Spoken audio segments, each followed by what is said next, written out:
ఓం నమ శివాయ. శివానందలహరిలో 33వ శ్లోకాన్ని చెప్పుకుంటున్నాం.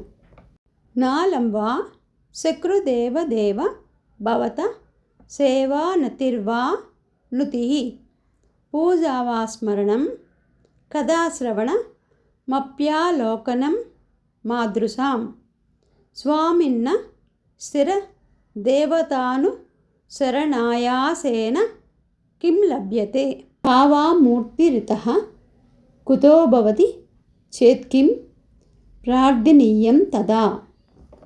నాలం వా సకృదేవదేవ భవత సేవాన్నతిర్వా నుతిః పూజా వా స్మరణం కదా శ్రవణమప్యాలోకనం మాదృశాం స్వామిన్న స్థిరదేవతానుసరణయాసేన కిం లభ్యతే का वा मुक्तिरितः कुतो भवति चेत् किं प्रार्थनीयं तदा. ओम नमः शिवाय.